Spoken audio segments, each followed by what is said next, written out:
Got a rhythm in my heart and in my soul. Got a reason for this joy I can't control.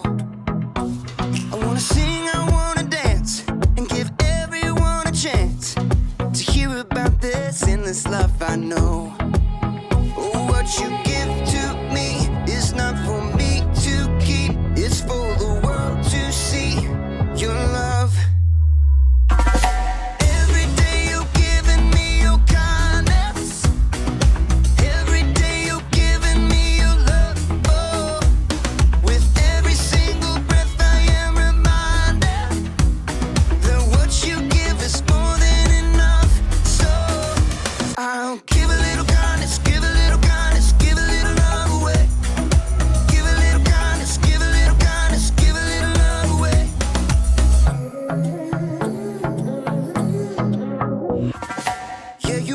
Shine, you make me glow. You pick me up when I am feeling low. I wanna sing, I wanna dance, and give everyone a chance to hear about this endless love I know. Oh, what you give to me is not for me to keep. It's for the world to see your love.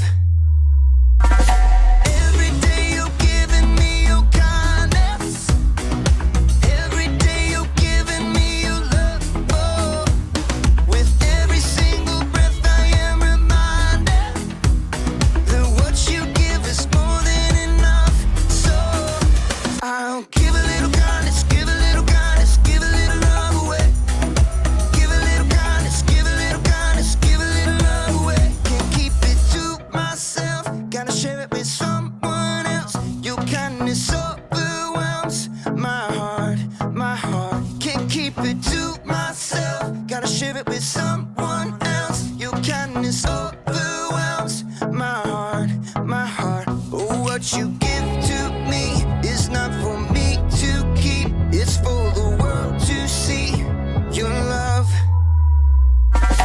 Every day you're giving me your kindness. Every day you're giving me your love. Oh, with every single breath I am reminded that what you give is more than enough. So I'll give a little kindness, give a little kindness, give a little love away. Give a little kindness, give a little kindness, give a little love away. Give a little kindness, give a little kindness, give a little love away. Give a little kindness, give a little kindness, give a little love away. Welcome to Story Lab. This week, we're talking about respect, while we take a look at the story of someone who needed help in a big way.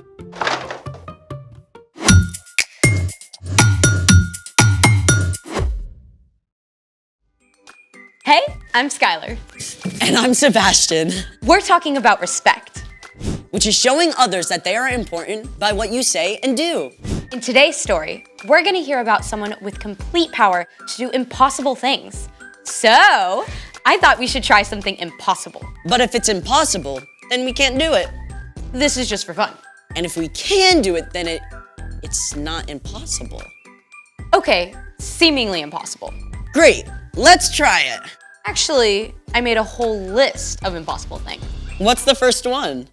Number 1, it is impossible to lick your own elbow. What? I could totally do that. Baby? I concede. Number 2, it is impossible to sneeze with your eyes open. I too did it. No, you have to sneeze for real. Here, try this.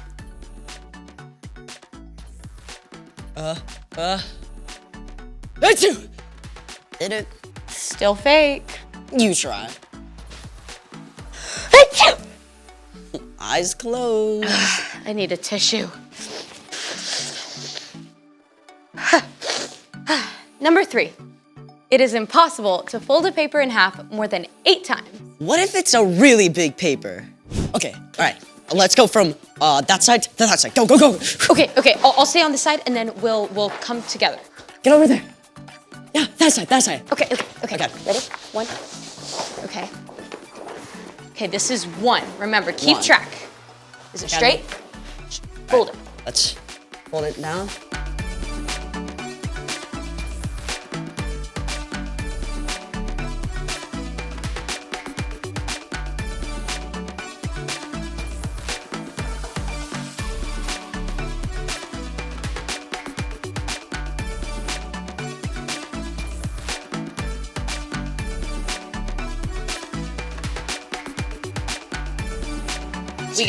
We got 5. Okay. I think we can get 8. I think so. 5? Yeah. Okay. Maybe. 6. Okay. Karate chop it. Oh. Yeah. Hey, 7. Okay, stay. Okay, you got it. Okay. Okay. 7. I really thought we were gonna get 8. Yeah. Number 4. Wait! I got one. Number 4. It's impossible to eat just one potato chip.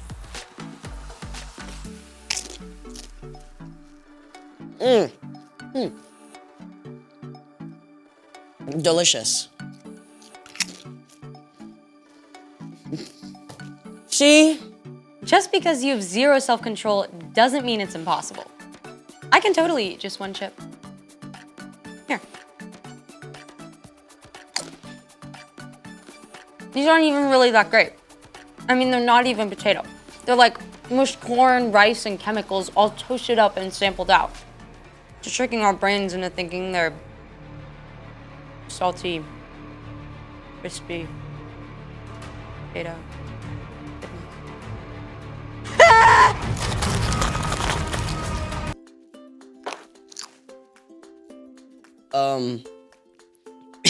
Is that all?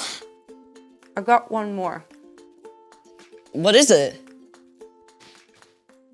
You know how people say you're walking on eggshells around somebody?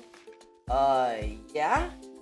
Walking on eggshells is a phrase that means to be very careful not to upset someone. You think it's possible to walk on eggshells without cracking them? Look how thin that is. Definitely impossible. But you get to do it anyway. Wait, what? You get to walk on eggs. Let's try it. I don't know about this. Okay, stand here in front of the egg cartons. Now, what now? Just step up on them. Just walk? Well, carefully. Here goes an omelet. Got it. The curved arch of the eggshell distributes pressure evenly all over the egg rather than concentrating it on one point. That's why engineers even use arches in designing buildings and bridges. How do you feel? Sorta invincible. Just like this egg. That's exceptional. It's time for... The story before the story. Today, we're in Matthew, the first book in the New Testament. But before Matthew, in the very beginning, out of a deep, deep love, God made an amazing world. But when people turned away from God, the world was broken. God made a plan to draw people back into relationship. So at the right time, God sent a tiny baby to be born in the small town of Bethlehem, God's very own son, Jesus. When Jesus grew up, he began to travel from town to town, teaching and healing. And the town of Capernaum was like his home base. Everyone there knew about him. Not just the Jewish people, but the Romans too. Which is where our story starts. We're ready.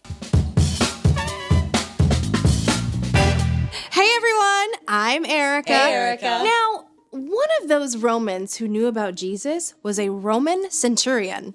This man was important. He commanded at least 100 soldiers who did exactly as ordered with no question.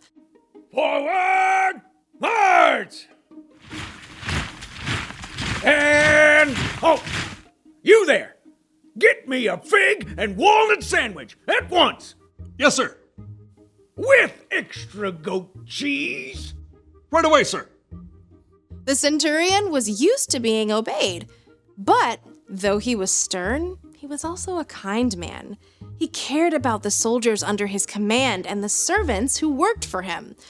One day, one of the centurion's servants became desperately ill. The man was so sick he couldn't even move. The centurion may have called for the best doctors, but no one could help the man. So, the centurion did the unexpected. He went to a Jewish rabbi, Jesus, and begged for help. Lord, my servant lies at home and can't move. He's suffering terribly. Shall I come and heal him? Now you have to understand, going to the home of a non-Jewish person would make Jesus unclean. It was completely against Jewish custom, but Jesus cared more about the sick man than what people might say. It turned out the centurion did not ask Jesus to come to his home. Instead, he said, Lord, I am not good enough to have you come into my house. But just say the word and my servant will be healed. I myself am a man under authority. And I have soldiers who obey my orders. I tell this one go and he goes. I tell that one come and he comes. The centurion knew exactly how true authority works. He knew that when he gave a command, he spoke with the power of the Roman emperor, and it would be carried out instantly. And he believed that Jesus' power and authority were so great that all Jesus had to do was speak a word from anywhere, and the servant would be healed. And you know what? The centurion was right. Jesus turned to the crowd around him and said, What I'm about to tell you is true. In Israel, I have not found anyone whose faith is so strong. Jesus made it clear that anyone who has faith can be a part of God's kingdom, not just people who come from the right background. Then, Jesus turned to the centurion and spoke the very word the man had hoped to hear. Go. It will be done just as you believed it would. Filled with joy, the centurion raced home, and sure enough, his servant ran out to greet him completely whole and healed, just as Jesus had said. The end. Wow, I mean, like, remote control healing? The centurion really got it. He had respect for Jesus as the final authority. So, what's our part in the story? Well, like we've seen, God can do the impossible with a single word. God is all-powerful and all-loving. That means God deserves our ultimate respect. God is most important.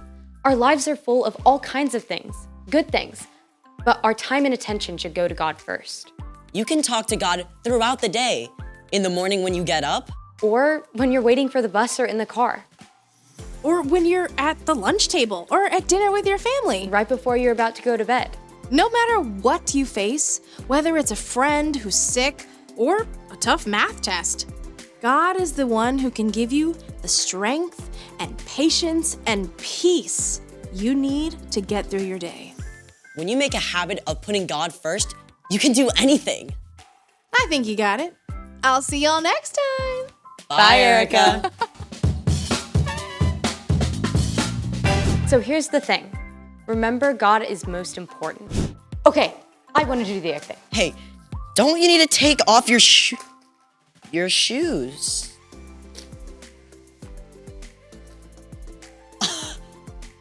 Not too bad. I think you did maybe a little better than me. Maybe completely better than you. Thanks for joining us in the Story Lab. We'll see you next time.